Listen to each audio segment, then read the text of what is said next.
Hi, everyone. Welcome to tonight's athletics admissions info session. Just as a reminder, go ahead and turn your videos and your microphones off just so that there's no distractions for those on the panel. You can keep those off the entire time. If you do have questions, just throw them in the chat and we will get to your questions at the very end. We'll have some time at the end for some Q&A. So don't worry, we will answer your questions at the end. We have some really great people on the panel for you today. First, we have Doug Aiken. He's the Associate Director of Athletics for Compliance. He'll be talking a little bit about Division III athletics in general. We have Shannon Krogan. She's here from admissions, and she's going to be going through a little bit of a timeline of the admissions process. We have Coach Mary Cahill. She's the head volleyball coach here at Chapman. Just finished her season, got second place in SCIAC championships. And so she'll be talking a little bit about her recruiting process. We have Coach Eric Lassell. He's the head coach of both women and men's water polo. And then we have a couple of really great student athletes for you too. We have Shannon Coyle. She's a women's soccer athlete. And then we have Brad Shimabuku. He's a baseball athlete. So we are going to get started off with Doug and his presentation on Division III athletics. Thanks, Katie. And thank you all for joining us. It's always a pleasure to talk about Chapman athletics and Division III and kind of what that all means. So I'm going to share screen here and start my presentation. Katie, are we good? You guys can see the slides? Okay, great. All right. So the a lot of misconceptions about Division III, and so hopefully we can clear up some of those here today.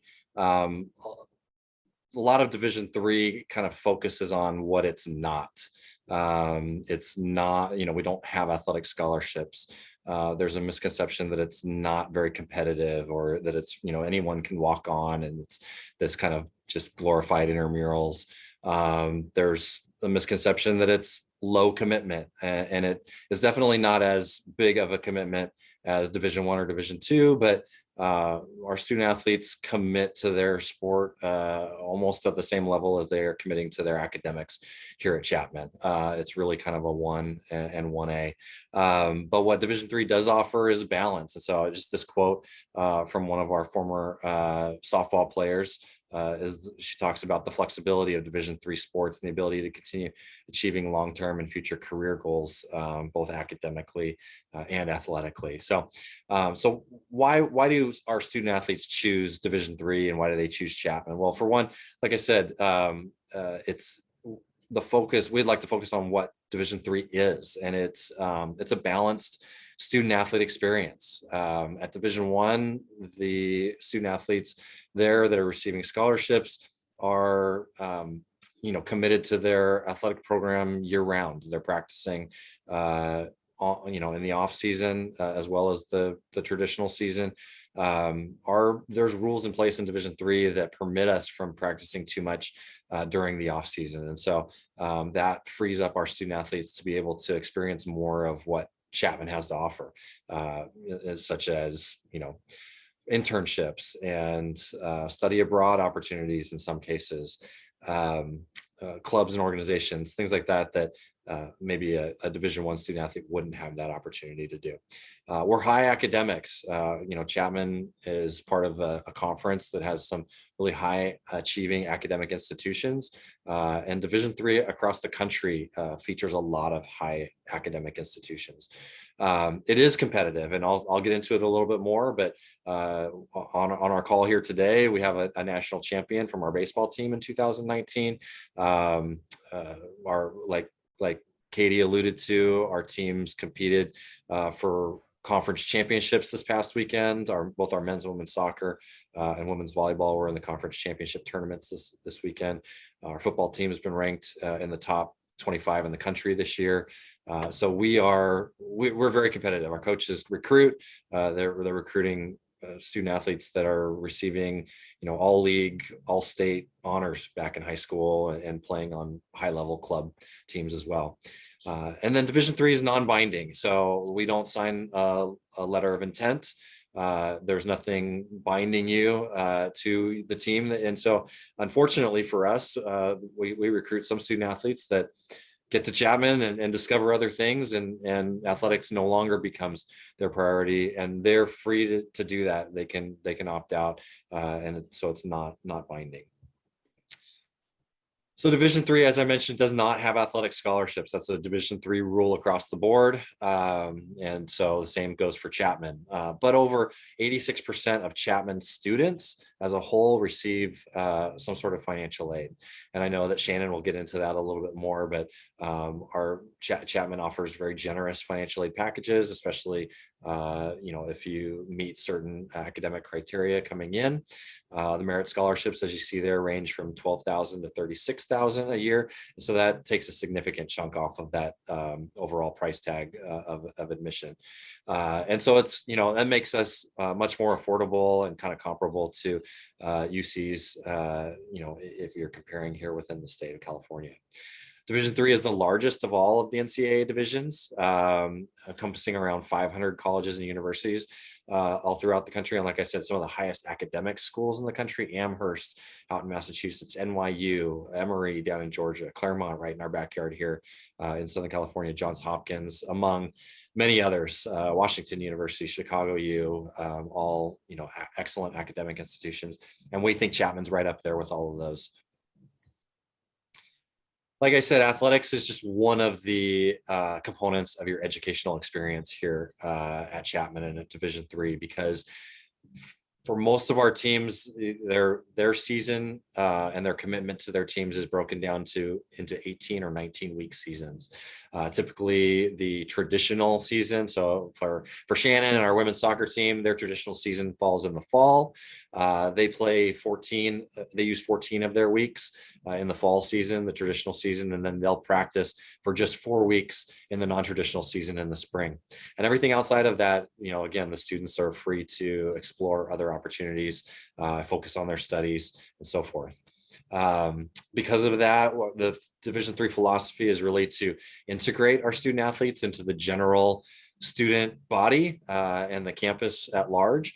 And so things that maybe happen at Division I or Division II, like athlete only dorms or athlete only dining, or specific study sessions or tutoring that are specific to student athletes, we don't offer that at Chapman. Our student athletes integrate with the rest of the student body. And fortunately, we offer fantastic services in all of those areas. And so the student athletes have just as much of that benefit as with the rest of the students on campus. And like I said, Division III restricts playing and practice times, again, to that 18 or 19 weeks, and does not currently offer redshirting, which would be basically we practice only and not use a year of eligibility. The goal at Division III is to graduate in 4 years, and so saving a year of eligibility by practicing only, we feel at Division III is not a benefit. And most of our student athletes are not only graduating in 4 years, some of them are even graduating in 3.5 years, which is incredible. It's very doable to graduate on time or early as a student athlete at Chapman. As I mentioned before, our baseball team won a national championship in 2013. Brad Shimabuku is in that picture somewhere. And so we are very competitive. Like I said, baseball, we've had individual athletes compete at national championships. We had a women's golfer last spring. We've had track or cross country runners compete at national championships. Our football team qualified for the NCAA playoffs 2 years ago and made it to the, the final 16 or the final 8 actually. And so our men's and women's basketball teams have been to the NCAA tournament in recent years. We're very competitive. And like I said, our coaches are recruiting, and that recruiting process really begins between your sophomore and junior year. And so they're recruiting early, and it's a lengthy process.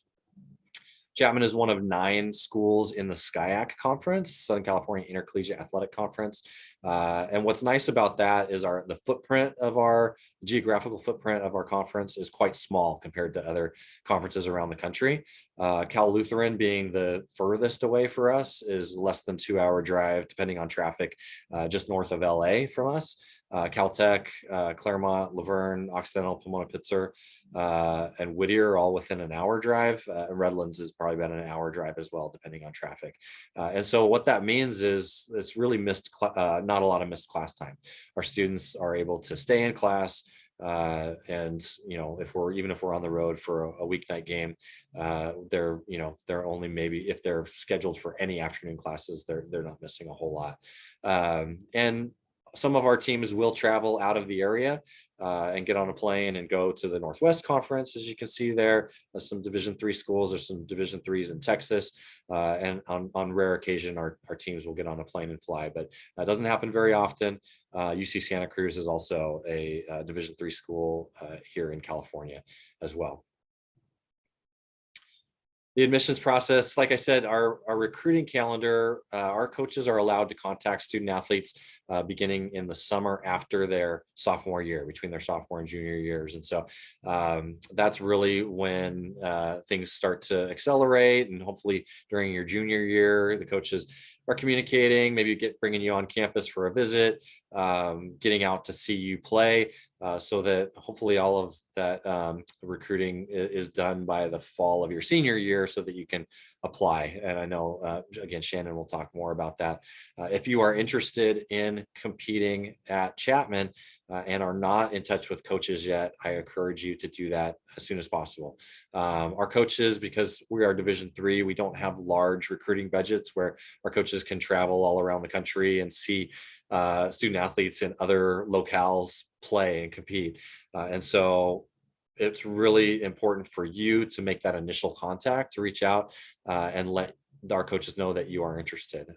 They will ask for a variety of things depending on the coach, and I'll let our coaches talk to that a little bit more, but a lot of coaches will ask for a skills video or a schedule of games. And one of the nice things about being in Southern California is a lot of club tournaments and showcases make their way through Southern California at some point. And so if you are able to, if you're from out of the area and you're traveling to Southern California for competition, let the coaches know so that hopefully they can get out and watch you play. They're usually at a lot of those showcases and events here in Southern California. Division III does not have an eligibility center. So if you are in the process of being recruited at Division I or Division II, you may have already signed up for that, but that is not a requirement at Division III. At Division III, you become eligible when you get accepted at the institution that you get accepted to. So you don't have to qualify through an additional NCAA process. And then Chapman accepts the Common App and Chapman questions. Includes transcripts, optional, test optional scores, and then a letter of recommendation. And I know Shannon will share more about that with you. That's all I have. I will stop share and look forward to your questions at the end. Thank you. Great, thank you, Doug. Again, just a reminder, if you do have any questions, go ahead and throw those in the chat and we will get to those at the end.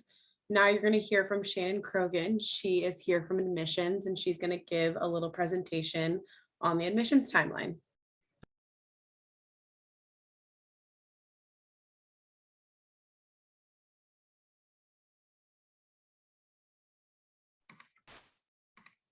Hi, everyone. Sorry, I'm going to get in here for a minute, share my screen.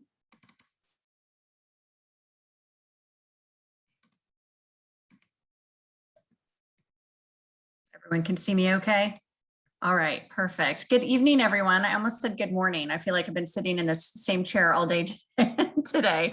Hopefully everyone's doing well. I'm Shannon Krogan. I am one of the admission counselors here at Chapman.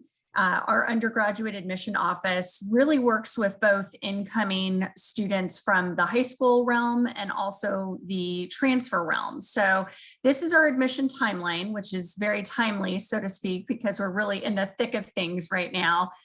with our current admission cycle. We've got a couple of things going on. If anyone's tried to get a hold of us in the last week and a half, you probably have gotten a lot of voicemails and having to leave some messages. I'll explain why.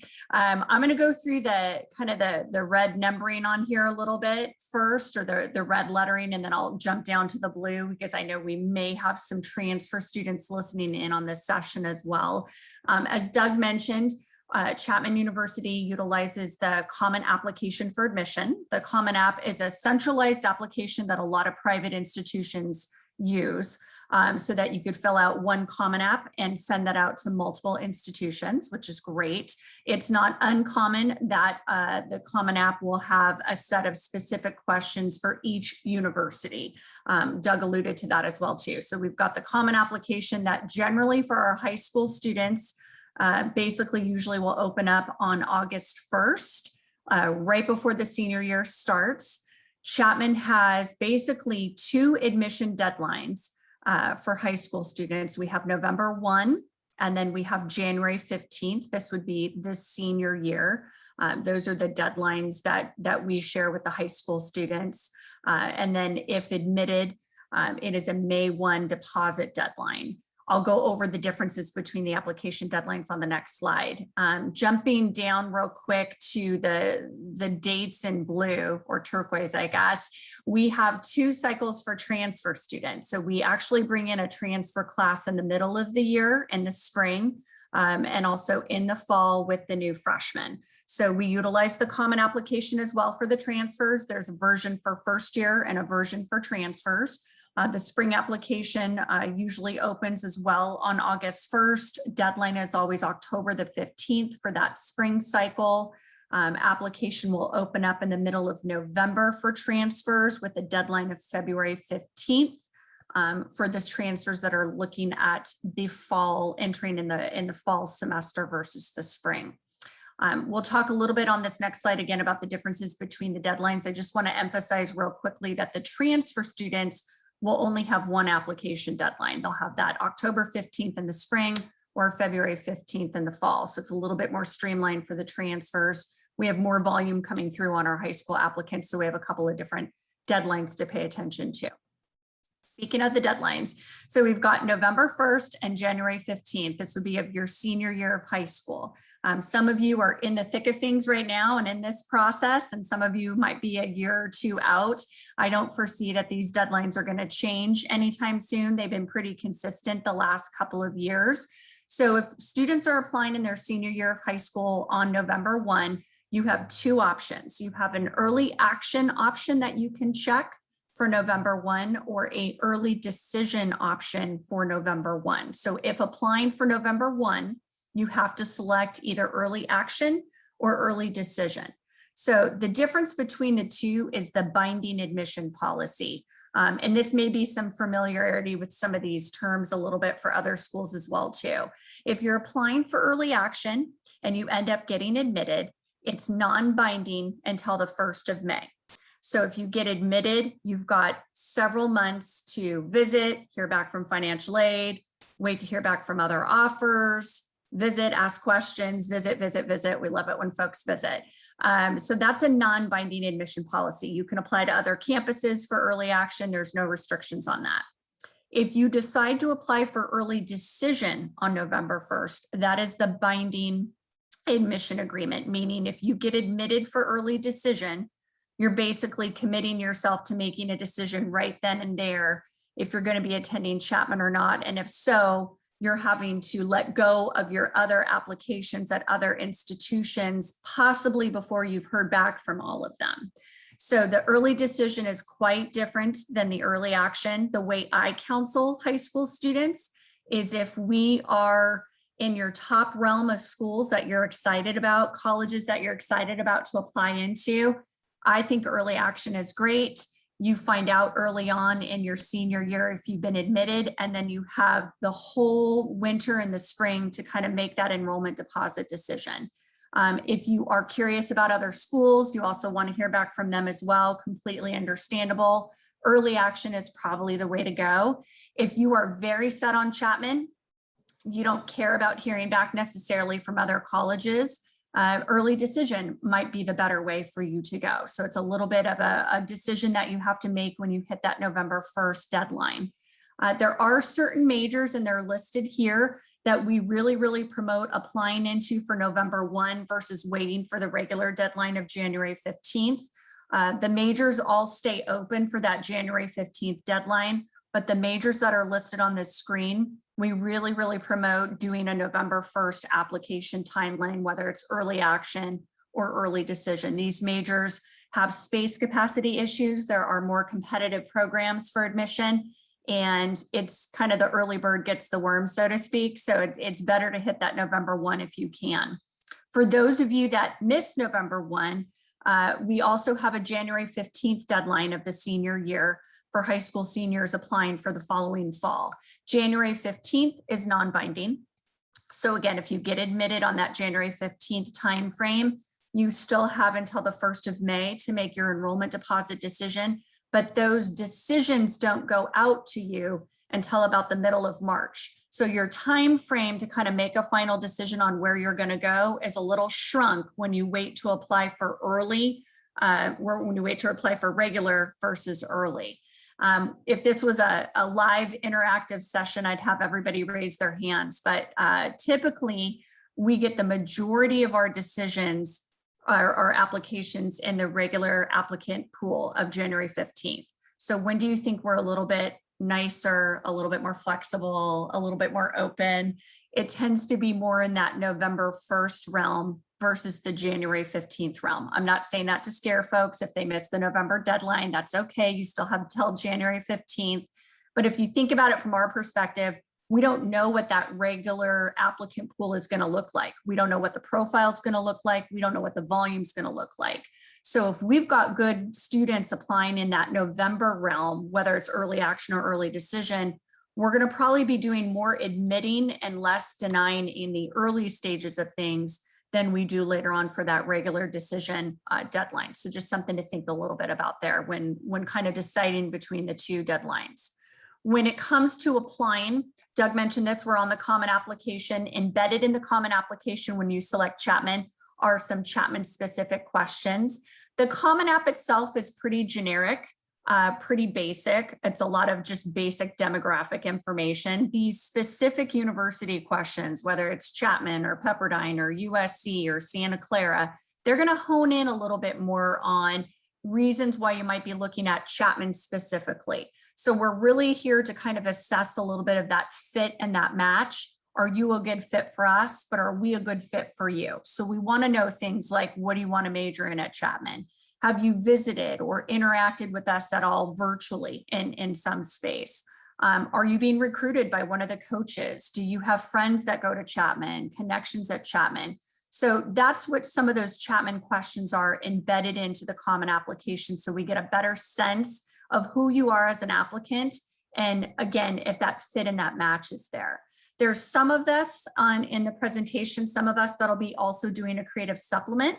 If you plan on majoring in anything art, dance, music, theater, and anything within the Dodge College of Film and Media Arts, you're going to be doing a creative supplement in addition to the common app and the Chapman questions. So everybody in this room is going to do the common app and the Chapman questions. And then some of us will do that third piece of that creative supplement if it applies to their specific major, not a minor, but just a major. If you're an international applicant, there's an option, it's not optional, but it's a required piece, but it's only for international students, which is an international supplement form.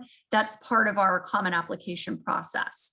We're also going to require official transcripts from your high school or your colleges that you've attended, one letter of recommendation, and then for our high school applicants, the school report form.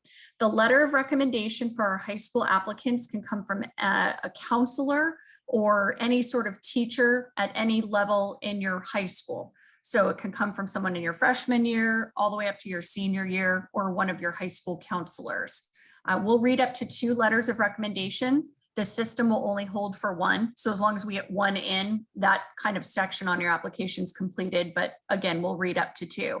If you're a transfer applicant, we're a little bit looser on where the recommendation letter comes from, only because it's sometimes hard to get those close connections when you're a transfer student with your faculty members. That doesn't always happen, especially right now that a lot of our community colleges are still online. So my transfer students can get their letters of recommendation pretty much from anybody but a relative. So we get a lot of letters of rec from coaches, mentors, advisors, folks at work, managers, supervisors, those types of people that can write you a letter of recommendation. The school report form only applies to the high school applicant. This gives us a background on your particular high school. We spend a lot of time analyzing the academic background you're coming in from, what your high school offers, what it doesn't offer, and that plays a role in how we evaluate your transcript and your GPA. So we're not just lifting random GPAs. We spend a lot of time analyzing the academic environment you're coming from, what opportunities have been presented to you, and what have you taken advantage of at the high school level. We are SAT, ACT score optional for high school applicants. We don't require it at all for transfer applicants. So high school students can choose to submit SAT, ACT scores, or they can omit those. If that's something you haven't done, you don't want to test, or you tested and you don't want to share your scores with us, we definitely can take questions about who should apply test optional and who shouldn't. But we are a test optional campus now for our high school applicants. We were actually already moving in that direction pre-COVID. So it ended up actually working quite well, because obviously a lot of students didn't have access to testing this last year and a half due to the pandemic. So that worked out quite well for a lot of applicants. Doug mentioned financial aid. I'm going to spend just a couple minutes talking a little bit about what makes up a financial aid package. In our admission presentations, we talk as much about admissions as we do financial aid. It really kind of goes hand in hand with Chapman. Many students are going to need to see their financial aid offer before making a decision to come to Chapman or not. Doug mentioned we have 86% of our Chapman students on some sort of financial aid. So most of us are running around campus with some sort of financial assistance. The main thing we always want to get across to folks is it's easy to kind of get a little stunned, so to speak, when you're looking at your private schools with the sticker shock of the cost of tuition. You have to realize that private schools tend to be a little bit more aggressive with financial aid. We have to be, because we know we cost more than our public school counterparts. So we're going to be a little bit more aggressive and assertive when it comes to financial aid. At a private institution, we're drawing funding from the state of California, the federal government, and we have our own institutional based funding as well. So through that, we can give merit-based academic scholarships, departmental scholarships for certain majors. We can do grant money, loan money, and then we have a couple of specific mission-driven awards for first-generation students, students in STEM majors, those types of things. So lots of opportunities here for going after financial aid. Again, most of our admission policies are non-binding anyways, with the exception of that early decision pool of November 1. And for early decision, if you get admitted for early decision, you get your financial aid right when you get admitted, because we know you're still going to need to see your financial aid offer before you say yes or no to that early decision acceptance. So keep that in mind. Last slide here is just our upcoming enrollment timeline. And this is primarily for the high school applicants. So this would be for my seniors that are sitting through this presentation right now. Once admission decisions go out, so early decision and early action decisions get released typically around mid to late December. And then again, for early action, you have all the way until May 1 to make a decision on where you're going to go. Our January 15th regular decisions get released around the middle of March. And then you have until the 1st of May to make your final decision. May 1 is our enrollment and our housing deposit. And then May 15th is the housing application due date. We do require students to live on campus, both their freshman and their sophomore year. We can make some exceptions to that, but for the most part, the majority of our high school students coming in will live on campus for the first 2 years. We spend a lot of the summer months doing academic advising and registration. We'll be doing that throughout the month of July. Final high school transcripts, AP scores, IB scores are due at the end of July. And then we will have an orientation and move-in program. And then classes start, they actually start August 29th. That's the wrong date on there. So don't write that down. August 29th of 2022 should be the first day of the fall semester for fall of 2022. I think that's my last slide. I'm just going to jump in. It is, because Jamie's on this slide. I'm not Jamie, I'm Shannon. I apologize. But if you've got any questions, I'll obviously be here throughout the session, but you can always email us at admit@chapman.edu. Thanks so much. Great, thank you, Shannon. If anyone has any questions for Shannon, go ahead and throw them in the chat and we will get to them at the end. Okay, now we're gonna hear from a couple of our coaches. We have Coach Mary Cahill. As I said, she's the head women's volleyball coach here at Chapman. She's just kind of gonna go through what she looks for in an athlete and how she recruits her athletes. Thanks, Katie. Like she said, I'm the volleyball coach at Chapman. I've been here a long time, 30 plus years. So I hopefully can answer most of your questions, but I think I'm speaking for most coaches at Chapman is that one of the most important thing is communication. To contact the coach, stating your high school, your club team, your position, send videos, updated videos, and continue to send those videos, as things progress. For me, I usually will try to get and watch in person for local club teams. I do travel to Vegas. There's 2 big club tournaments there, so I can see some out-of-state players there. But it really helps me to be organized if you contact me a week or so before those tournaments, when you know your location and so forth, and it helps me stay organized. While I'm evaluating the athletes' play, whether in person, video, or both, you students or recruits are obviously waiting to hear from admissions, waiting to hear from financial aid. As I evaluate you play, I will have my roster pretty much set by April, end of April, before deposits are due, so people will know if they're on the team or not before they come to Chapman. So I do not hold open tryouts or have tryouts. I'm not sure other sports would be different, but my roster is set by then. So obviously communicating early and getting your name to me so you're on my list, and so I can start evaluating you is the number one. I'll be on the call if you have any other questions. Thanks, Coach. We also have Coach Eric Lascelle. He's the head coach for men and women's water polo. Coach, can you kind of tell us who you look for in a student athlete and a little bit about your recruiting process? Yeah, hi. I'm the water polo coach for both men and women. Men are in the fall, women are in the spring, and I have a big break a lot of times in the winter to go see recruits play. Same thing Mary said. I'll go out and go see a lot of recruits play over definitely winter. Summer is definitely a big time to go see a lot of recruits play. So send that to any coach really that you're interested in. And I think Mary kind of hinted at it too, that question that was in the chat about contacting the coach. Contact the coach, whatever coach you're interested in, whatever sport, contact them right away.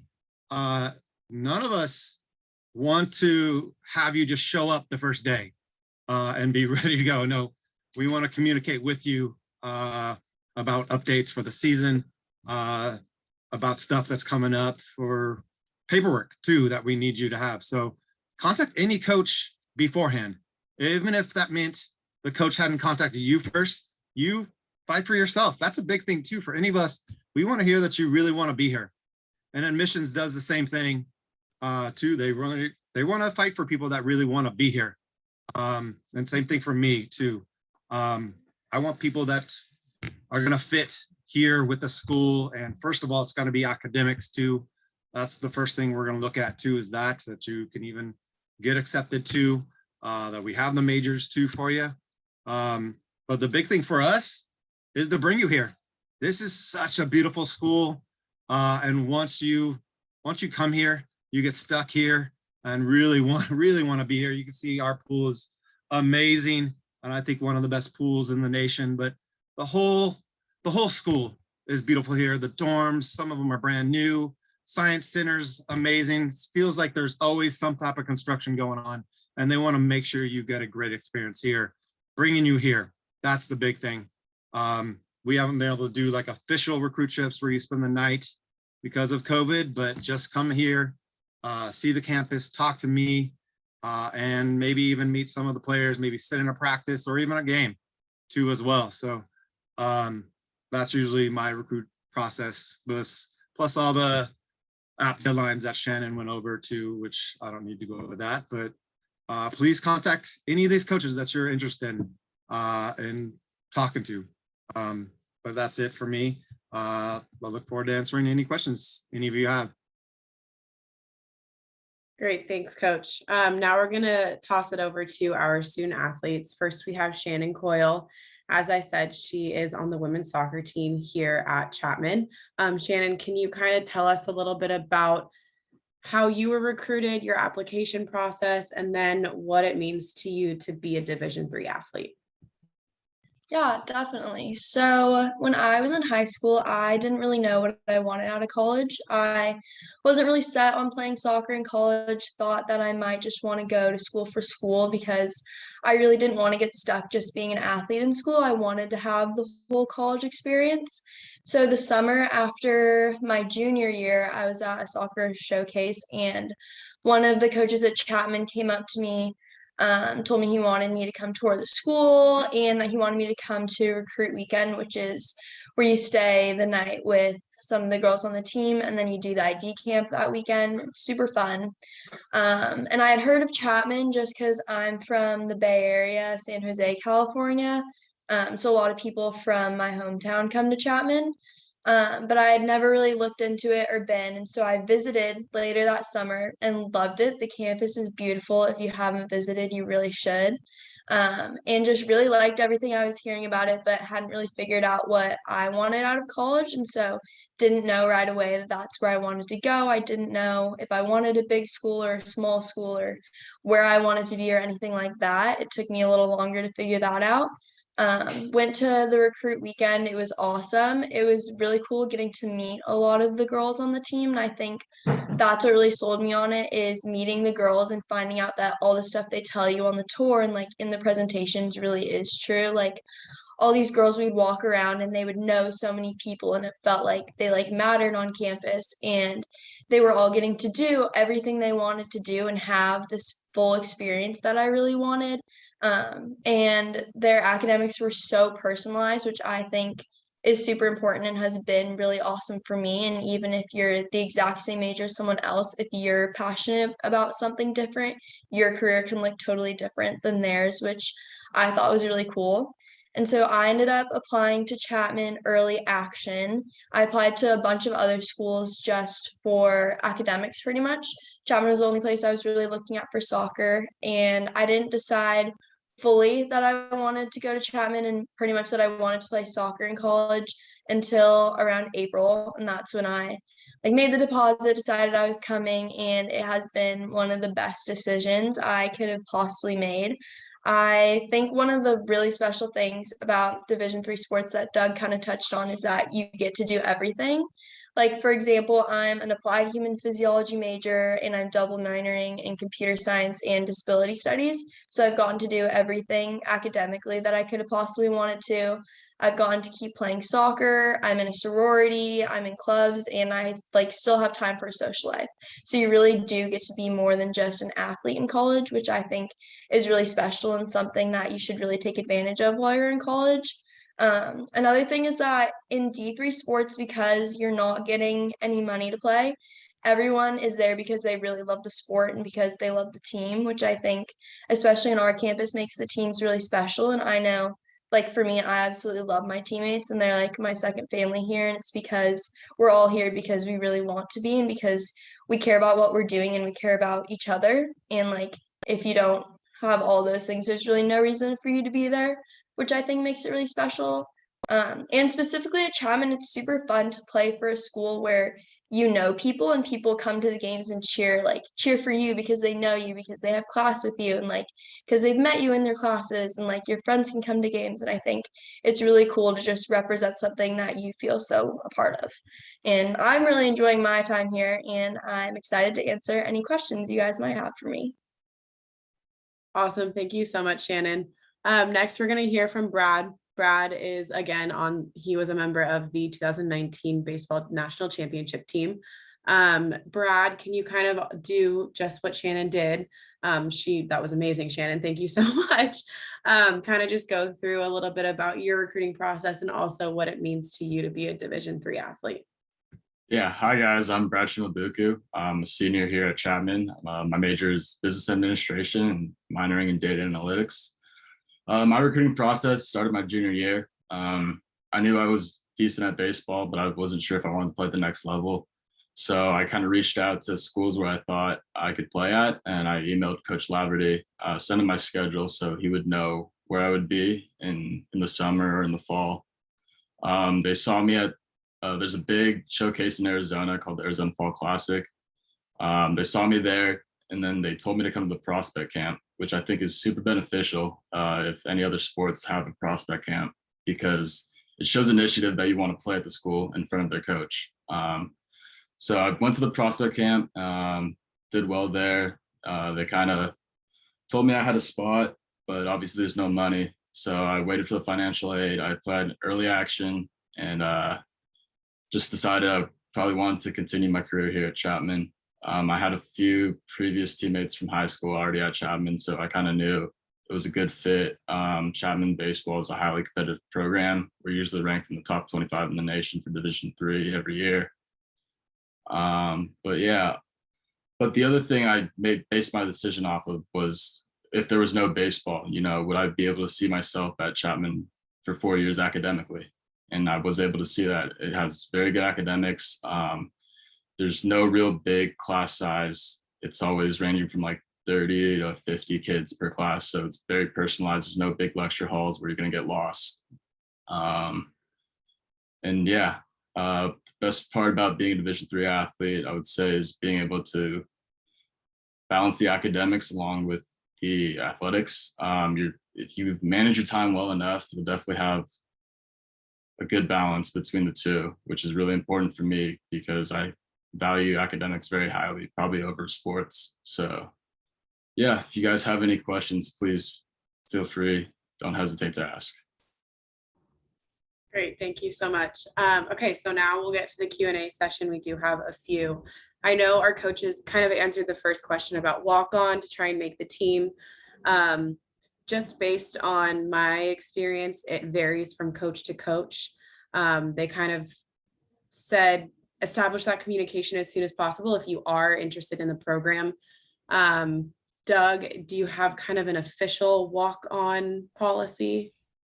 Nothing official. I could say that in some of our sports where roster size isn't really capped, swim and dive, track and field currently really doesn't have a limit.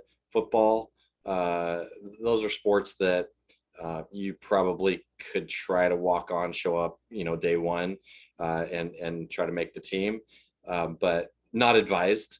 Obviously, if you're thinking of it now, I would encourage you to contact the coach now and at least express an initial interest.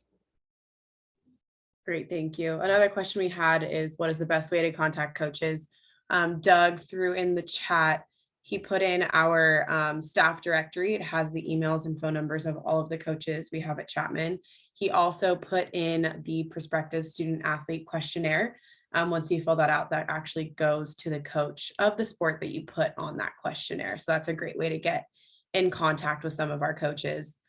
Another question we have, when it comes to any of the sports, including club sports like lacrosse, are there involvement fees, travel fees, equipment fees involved, or is it part of tuition? So club sports are a little different. They are going to have what we call dues, and that is kind of how you pay for your uniform, how you pay for your travel. As far as varsity sports at Chapman, so we sponsor the 21 varsity sports. It's all through fundraising since we are Division III. So fundraising is a huge part of playing sports here at Chapman. It's how we get to travel. It's how we get our uniforms. So it is a very, very, very big part of Division III. It's also a lot of fun because you get to have a lot of family get involved. You get to do different fundraising activities. Doug, I don't know if you want to chime in on that at all. Sure. I will say that the basics are covered. Your uniform, your bus trips to and from games, your facilities, all of that stuff is all covered by our budget. But anything above and beyond, so some teams will fundraise for a trip to the East Coast or somewhere else to compete against other schools. Those above and beyond things are things that we encourage fundraising. All of our teams do some sort of fundraising, and it's not just an opportunity to supplement. Some of our teams get like extra warm-up gear, things like that. But the basics are covered. Thanks, Doug. Another question we got is it too late to be recruited if I'm a senior in high school? Coaches, it's November now. Do we think it's too late as a senior in high school? I'll tell you, I can answer to some of that. For me, no, but a lot depends on how many people I'm looking to add to my roster for that upcoming year as well.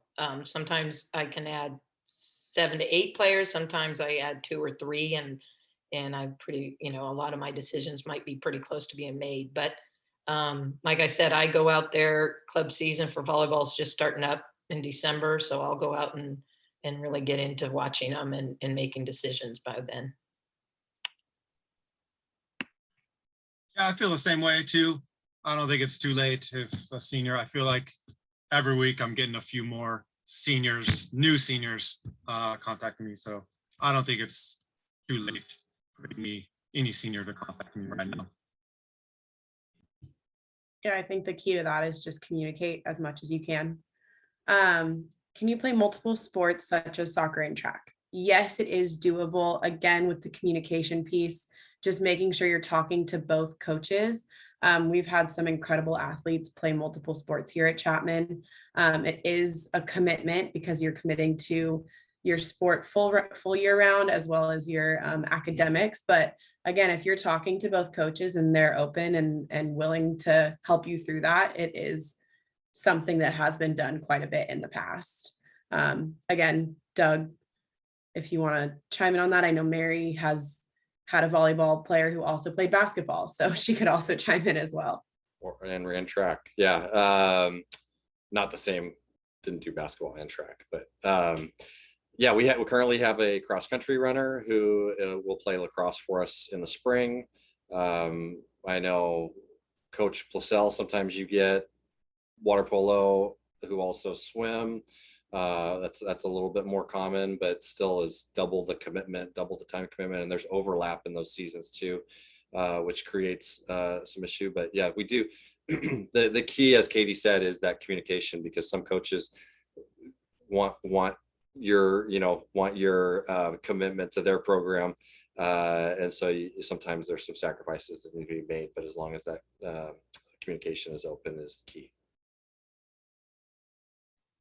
Great. Okay, coaches, this one's coming back to you. Are there any impacts to the roster sizes due to COVID related lost seasons? I don't know if Mary will say the same thing.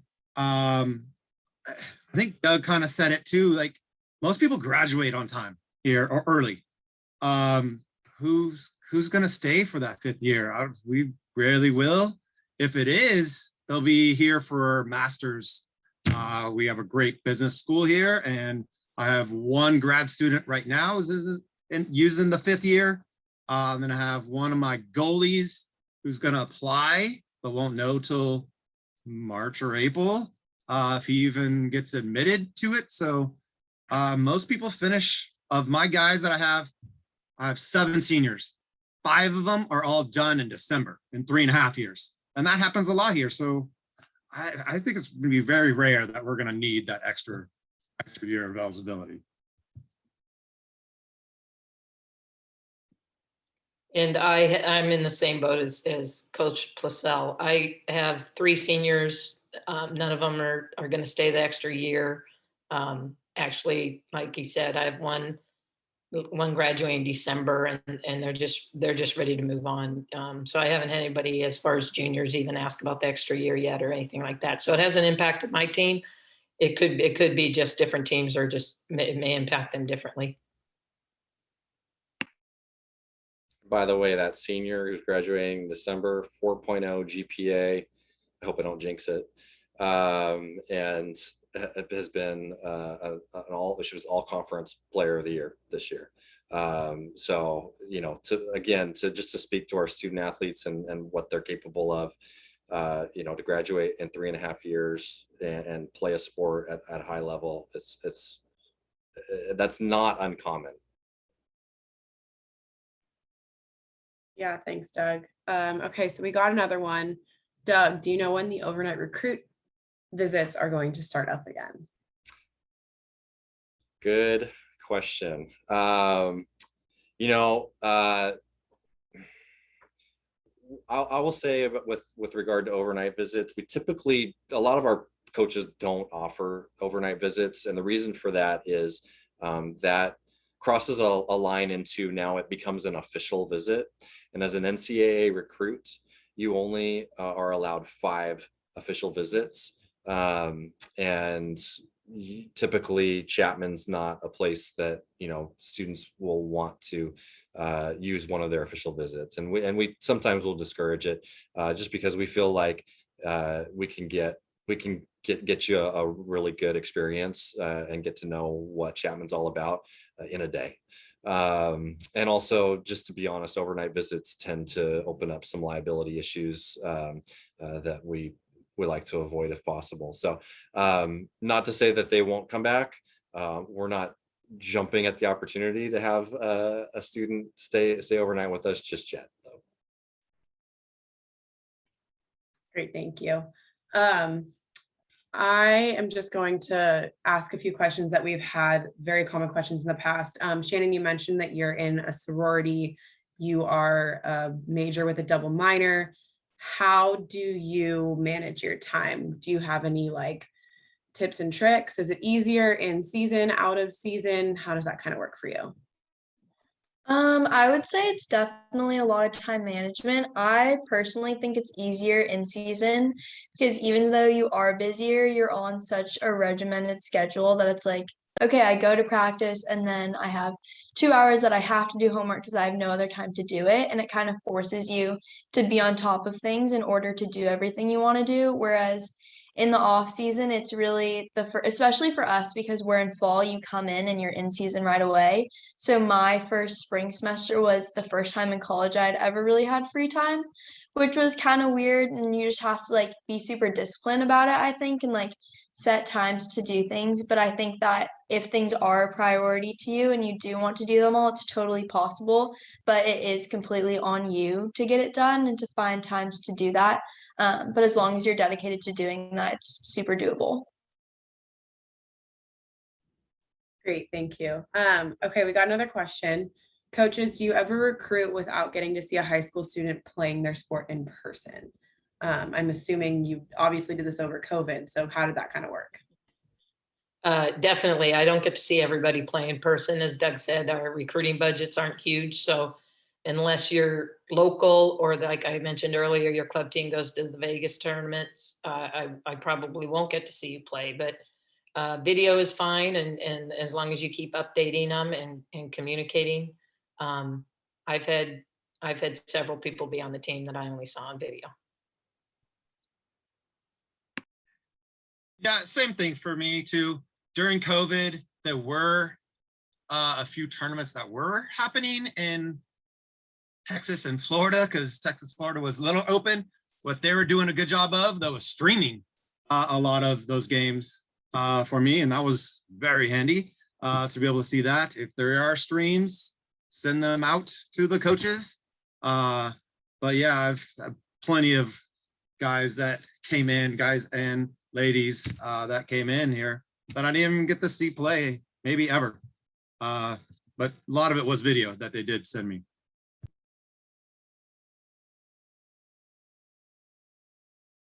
All right, we got another question, Brad. This one looks like it's specifically for you. You've been on the baseball team 3 years going into your senior season. Aside from winning a national championship title, what do you value most about playing baseball at Chapman? Great question. What I value most is definitely the bonds you make with your teammates. For me personally, as a freshman, I had great senior leaders, and they kind of set the bar for me to be a great senior leader now. And then there's just so much camaraderie within the team. You know, you're going to class with these guys every day. You're building lifelong bonds. Like, I probably gonna get invited to many of my teammates' weddings because that's how close we all are. So I guess just the friendship and the team bonding is the most I value about Chapman baseball. Great, thank you. Another very popular question we have gotten in the past is about the ability to join fraternities and sororities. I know, Shannon, we have already established that you are in one. That kind of varies by program. Brad, does baseball, are any of the guys on the team in fraternities? No, we don't really prefer our teammates to rush because we think that being at such a competitive program in Division III, it's more focused on being the best baseball player rather than having another brotherhood, as I said. So we do frown upon rushing for fraternity. You're muted, Katie. Yep, I sure am. Coaches, do you have any insight onto kind of what your preferences are? Go ahead, Eric, if you want to go. So I coach two sports. I coach both men and women. For the men, I actually do not allow them to join a fraternity, but the women, I have allowed them to join a sorority if they want. I feel like my women have done a good job of their priorities of what should be first, their academics first, and then put us next. But my guys, I was having some issues with it that they were putting, especially during the off season, they were putting their fraternities ahead of everything. So I've stopped that now. My men aren't allowed to join any fraternities at all, but my women, I do allow it. I think it's different for each coach, I think. And I've asked a lot of the coaches around, and I think it's kind of split. Yes. Some of my players are in sororities. I don't think I could tell you everyone and whatever. I don't pay attention to it as long as it doesn't interfere with volleyball. Then and I don't hear things happening on campus with them with the sororities. I'm just not part of it. And you know, I keep a ear to the ground in case we do have issues. But so far over my years there, I've never had issues, so it's not a problem with volleyball. Great, thank you. All right, Doug, we're gonna let you tackle this final question. Men's lacrosse possibly becoming Division III program. Would that impact a student joining the team if the team made the transition? It would not, for one, but two, that is not in the works. Our men's lacrosse has been club for a long time and will continue to be club, mainly for the reason of there's not the best lacrosse in the West region, at least, you know, this half of the United States is the club brand of lacrosse. And there's no Division III. There's Whittier College, which actually is very close, has a Division III program, but they have to travel to the East Coast and all over the country to get games. And so we won't be doing that anytime soon. Great, thank you, Doug. Yes, there will be recording available. I am not sure where we will be posting it, but it will probably be on the same page that you registered for the event on. So go ahead and look for that. So we will be posting this recording there. But thank you everyone so much for coming out tonight. I hope you learned a little bit something about Chapman Athletics, Division III, the admissions process, and we appreciate your time.